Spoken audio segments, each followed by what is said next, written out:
విరవిరా కృష్ణమ్మ పరుగులెడుతుంటేను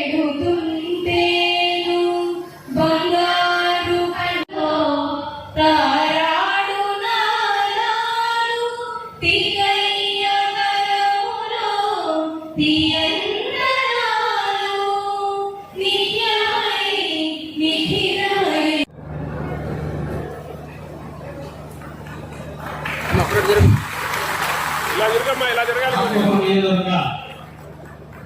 తెలుగు మహిళా అధ్యక్షురాలు మంజుల గారికి కూడా స్టేజ్ పైకి ఆహ్వానం పలుకుతున్నాం.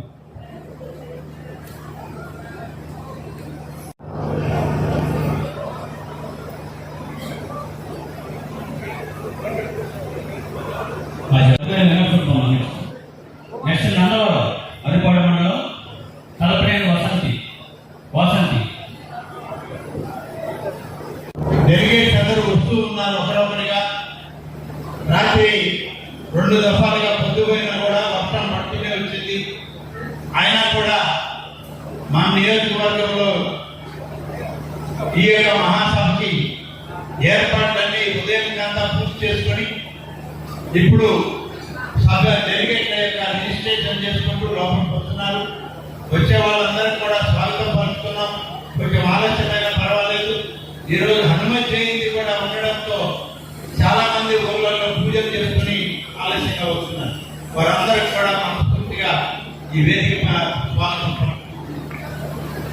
అలాగే కడపలో జరిగేటువంటి మహానాడు 27, 28, 29 3 రోజుల పాటు మహానాడు జరపడానికి నిశ్చయించింది కేంద్ర పార్టీ నాయకత్వం, చంద్రబాబు నాయుడు గారి నాయకత్వంలో. కాబట్టి వివిధ నాయకులను అంటే మంత్రులను, పార్లమెంట్ సభ్యులను, సీనియర్ శాసనసభ్యుల్ని, కార్పొరేషన్ చైర్మన్లను అందరినీ ఒక్కొక్కరికి ఒక్కొక్క బాధ్యత ఇచ్చి ఈ మహానాడు దిగ్విజయంగా విజయవంతం అయ్యేదానికి ఏర్పాట్లు పరిశీలించాలి అని చెప్పి కమిటీలని ఏర్పాటు చేసి వారికి బాధ్యతలు అప్పచెప్పడం జరిగింది కేంద్ర పార్టీ నాయకత్వం. అందుకని ఈరోజు నిన్నటి నుంచి మొదలయ్యాయి కడప కేంద్రంగా కమిటీల యొక్క కలయిక సమావేశాలు. ముఖ్యంగా మన జిల్లాలో మరొక మంత్రి శ్రీ పొంగూరు నారాయణ గారికి ట్రాన్స్పోర్ట్ కమిటీ చైర్మన్ గా ఇచ్చారు.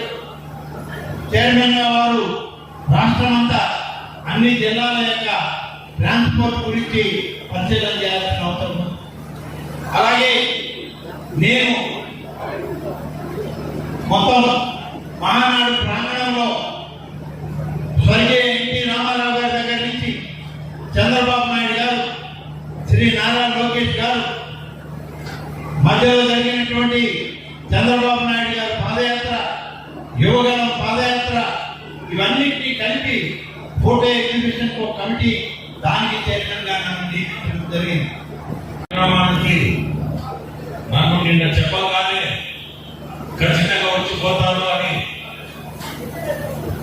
చెప్పాను. ఎందుకంటే తెలుగుదేశం పార్టీలో ఉన్న క్రమశిక్షణ, తెలుగుదేశం పార్టీలో ఉన్న పార్టీ కార్యకర్తలు చూడగలిగిన ఈ సభ, ఈ మహానాడు, మినీ మహానాడు ఖచ్చితంగా కార్యకర్తలు అందరూ కూడా వచ్చి దీన్ని దిగ్విజయం చేస్తారు అనే నమ్మకంతోనే ఖచ్చితంగా ముచ్చిపోవాలని ఈరోజు రావడం మీ అందరి ముందు నాకు చాలా సంతోషం.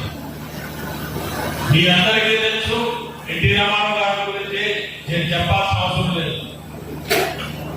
తెలుగు జాతికి ఆత్మ గౌరవం తీసుకొచ్చిన వ్యక్తి, దేశంలోనే తెలుగు జాతికి ఆత్మ గౌరవం అనేది కల్పించిన వ్యక్తి. ఈరోజు మన ముఖ్యమంత్రులు చంద్రబాబు నాయుడు ప్రపంచానికే ఆత్మగౌరవం తెలుగు జాతికి తీసుకొచ్చిన వ్యక్తి. అది నేను చెప్పాల్సిన అవసరం కూడా లేదు.